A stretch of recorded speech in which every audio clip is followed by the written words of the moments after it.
So when Tucker Carlson went to Alberta for a couple of events, one in Calgary, one in Edmonton, he says that he invited the CBC to interview him, and apparently they weren't interested for some reason. I mean, it's kind of baffling to me. I mean, Tucker's a big name. It would have generated a lot of interest, and considering that nobody actually watches the CBC anymore, and the fact that they get, $1 billion a year from the government to inform Canadians, and you'd think that would be on things that Canadians actually might be interested in. Whether you like or hate Tucker Carlson, you'd think it'd be a no-brainer. Apparently not interested. And I'll play this video for you in a second, but first let's take a look at the CBC coverage of Tucker. So you've got a radio segment here where Alberta's premier shared the stage today with a polarizing American personality, Tucker Carlson.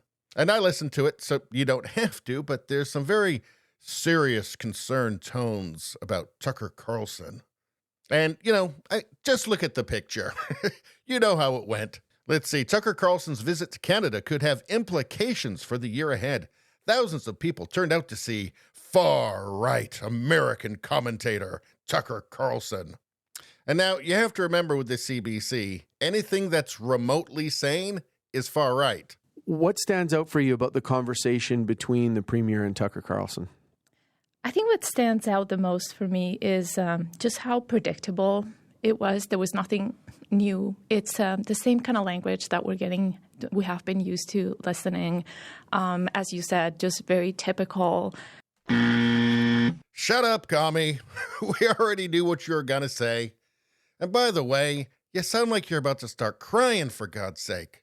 How about this one? Danielle Smith did a live interview with controversial former Fox News host Tucker Carlson, who is known for promoting the racist Great Replacement theory and referring to Prime Minister Justin Trudeau as an authoritarian. And let's see this, promoting the racist Great Replacement theory. They say that because Tucker Carlson played a bunch of clips of Democrat politicians, including actually Joe Biden, talking about the demographic changes in America and how the white population was going to be the minority in the country and how that was a great thing.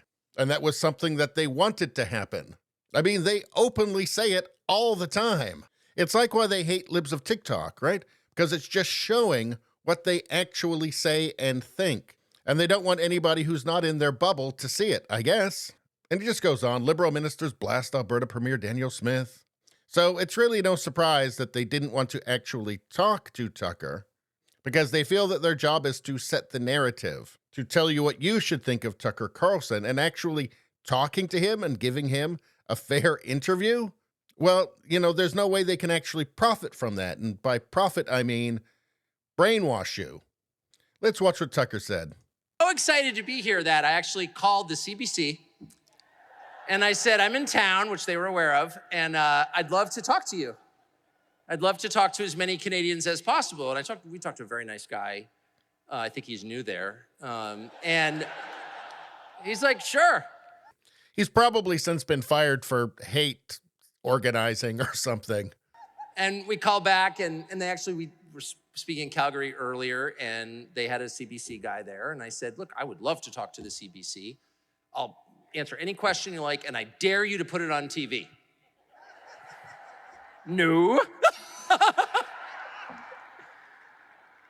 And I wasn't just outraged because there's a state media organization that's totally opposed to free speech, which is a little weird since the media should be the defenders of the things that, make their careers possible.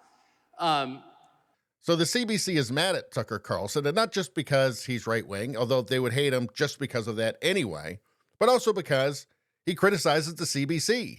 And then they go right ahead and exactly prove his point. So they're not going to interview Tucker Carlson because that would mean loaning out, even just for a brief moment, their narrative control to him. He might say something that's more convincing than what they are constantly trying to ram down Canadians' throats, and they can't have that. They control the narrative. It's their job. They're not there to inform unless it's information that they want you to see. That's called lies of omission.